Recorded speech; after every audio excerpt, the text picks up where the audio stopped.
हरे कृष्णा। मेरे चैनल शिव मार्ग में मैं आप सभी का स्वागत करती।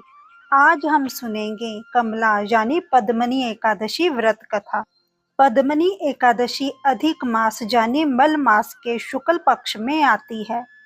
इस व्रत को करने से मनुष्य को जीवन में सुख, वैभव और कीर्ति मिलती है और अंत में वह विष्णु लोक को प्राप्त करता है। तो चलिए कथा शुरू करते हैं। पौराणिक कथा के अनुसार त्रेता युग में महेशमतीपुरी में कृतवीर्य नाम के एक प्रतापी राजा राज करते थे। राजा की 1000 रानियां थी, लेकिन किसी भी रानी से उन्हें कोई संतान नहीं हुई।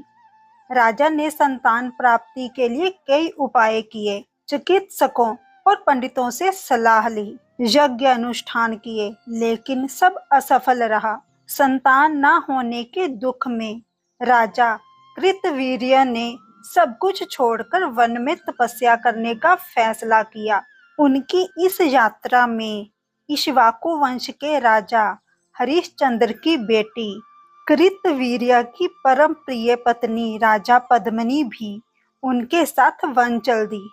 दोनों ने अपने राजसी ठाट बाट छोड़कर गंधमादन पर्वत पर कठिन तपस्या शुरू की। राजा ने 10,000 वर्षों तक घोर तपस्या की, लेकिन फिर भी उन्हें पुत्र की प्राप्ति नहीं हुई। रानी पद्मिनी अपने पति को कमजोर और उदास देखकर बहुत चिंतित हुई। तब वह सती माता अनसुईया के पास गई और उनसे उपाय पूछा। माता अनसुईया ने कहा, हे रानी, हर 3 साल में एक बार अधिक मास यानी मलमास आता है। इस महीने के शुक्ल पक्ष में आने वाली पद्मनी एकादशी बहुत चमत्कारी है। अगर तुम नियम पूर्वक इस एकादशी का व्रत और रात में जागरण करोगी तो भगवान विष्णु तुमसे प्रसन्न होकर तुम्हें संतान का वरदान जरूर देंगे। रानी पद्मिनी ने माता अनसुईया के कहे अनुसार पूरी श्रद्धा के साथ पद्मनी एकादशी का व्रत रखा। उन्होंने दिन भर उपवास किया और रात में भगवान विष्णु के नाम का संकीर्तन करते हुए जागरण किया। उनकी सच्ची भक्ति से प्रसन्न होकर भगवान विष्णु प्रकट हुए और बोले, हे देवी, मैं तुम्हारी तपस्या और व्रत से प्रसन्न हूँ। मांगो, क्या वरदान मांगती हो? रानी पद्मिनी ने कहा, हे प्रभु, मेरे पति को संतान की इच्छा है, आप उन्हीं को वरदान दीजिए। भगवान विष्णु ने राजा कृतवीर्य से कहा, हे राजन, तुम्हारी पत्नी के इस महान व्रत के पुण्य से मैं तुम्हें एक ऐसा पुत्र दूंगा जो तीनों लोकों में सबसे बलवान होगा और उसे मेरे अलावा कोई और पराजित नहीं कर पाएगा।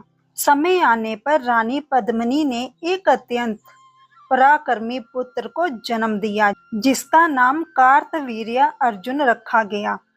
वह इतना शक्तिशाली था कि उसने रावण को भी बंदी बना लिया था।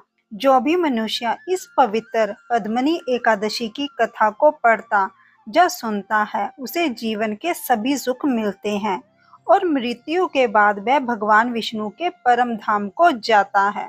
तो दर्शकों, कमेंट में जय श्री हरि विष्णु जरूर लिखें। ऐसी ही और दिव्य कथाओं के लिए हमारे चैनल को सब्सक्राइब करें और वीडियो को लाइक करना ना भूलें। मिलते हैं अगले वीडियो में, तब तक के लिए हरे कृष्णा।